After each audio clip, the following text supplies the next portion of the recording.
Hello everyone in Australia, I'm talking to you from Yangon, Burma. This last week our team, Asian Tribal Ministries, along with some local organisations, have had the privilege of being able to go and see the situation and the devastation left by the cyclone Nargis. We were able to go into remote areas that have yet to be reached and been able to visit the people and bring some encouragement and some aid, but there is still such a great need and so many areas that have yet to be reached.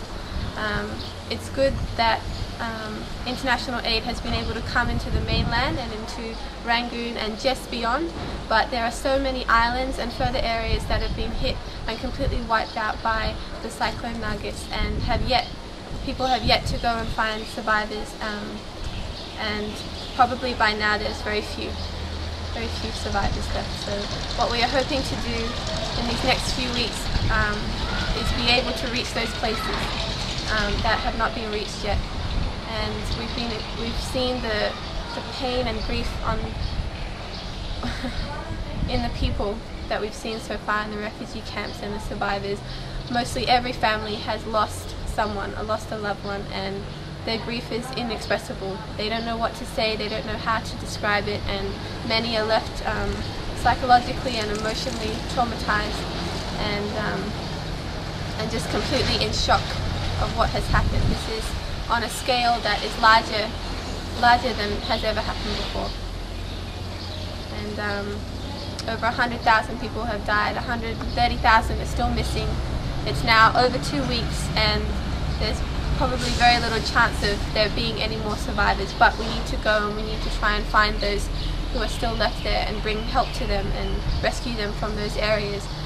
Those areas cannot be reached by car, there is no land, you can only reach those places by boat and through the rivers and the canals that go through to the sea. So that's what we hope to do. Did you have a boat enough in those places to Currently go? Right now we don't have enough boats. That's what we need. We're hoping to buy 15 boats that we can send out teams and go all to those areas surrounding and reach them as quick as possible. How much it cost for the boat to buy? A boat is about $5,000 each? In one boat. So if you have a boat, then what will you do with those 15 boats? To where to go and what to do? Those boats, each boat will probably have a team, and with that team they will have aid, and they will all spread out and go to the isolated areas that no one has reached yet, no aid has reached yet. So tell me, when you arrive to the village, what are they eating people? You said you go to the remote area that no help is reached, and what do you see that what people are eating? The people have nothing at all. They just have few fish or crabs that come from the river. Those fish and crabs are eating the dead bodies of animals and humans that are still floating in the river right now, even after 2 weeks. Bodies floating up and down the river. Those crabs and fish are feeding off those, and then the people that are left are having to catch those and survive off those fish and those little crabs that they find along the river.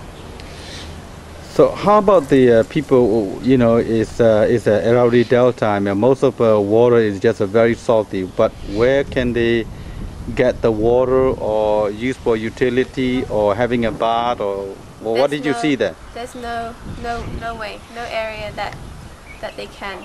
What did you see what about the children? The children are playing in the same dirty water that the bodies are floating in. There's nothing, that's all they have. That water, that same water that has been infected by all the disease, that's the same water they drink, they cook, they bathe, everything. So must be you know, hundreds of thousands of bodies floating there. How about the when you go there, how about the smells, and how about, you know, how people handle those situations?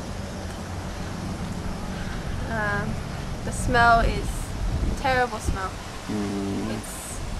You cannot stay. It's hard to stay there for longer than just maybe an hour or something. The smell sticking on your clothes and on your body, and you see all the bodies. You see them still there and just decaying, rotting like that. There's no way to get them out properly, and no enough people to go and collect them either. Did you see any overseas Christian aid or any Christian organization or big churches that have you seen that they send the aid to those areas? No, I haven't seen.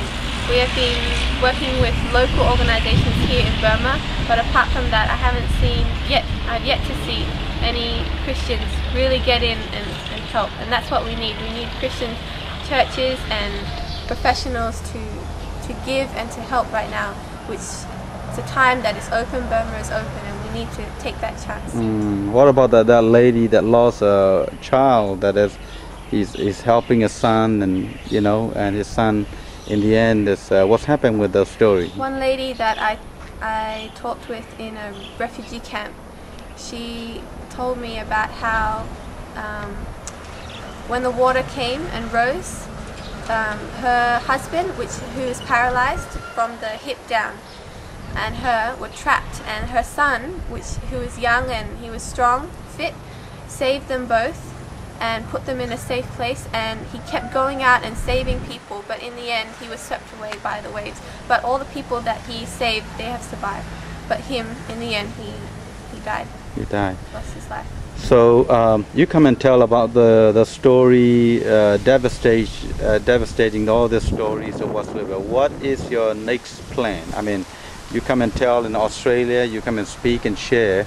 What is your dream and what is your activity? Are you still thinking of going back, and what are you doing? I see this chance to visit these areas as a great privilege, because that means that I can go back now, and I will be coming back to Australia to tell people about all of this, about the situation right now, the needs right now, the opportunity they have to get involved and to help, which it needs to happen as quick as possible, this aid and this help. So that is what I will be doing. I'll be going back to Australia to spread this in media groups, to news, to churches around, whoever wants to help. You stay after that, after sharing, you stay thinking of going back to Burma? Yes. Where the Irrawaddy Delta area? Yes, I'll be coming back and helping my father and our family and our team here. We'll be continually here. My dad and our team will be here serving and helping alongside with the other local organizations. They'll be helping to distribute aid, rescue people that are left over in those isolated islands and areas, and also helping to possibly clear the water of all the dead bodies to prevent disease. Yeah. That is what they'll be doing. Okay. How about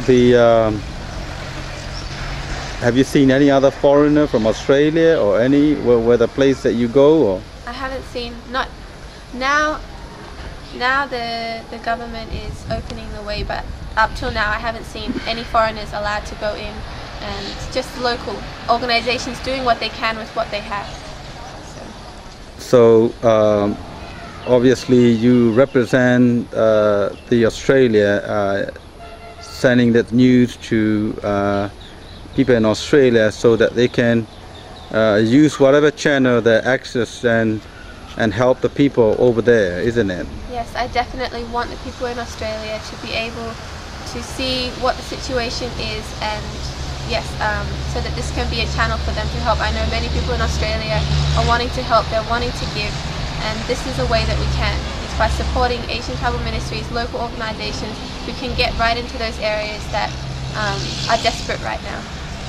That's wonderful, Karenna. I mean, it's good that such a young age like yourself, they have such an attitude and desire to serve the Lord, and in this dying country that was after the devastating.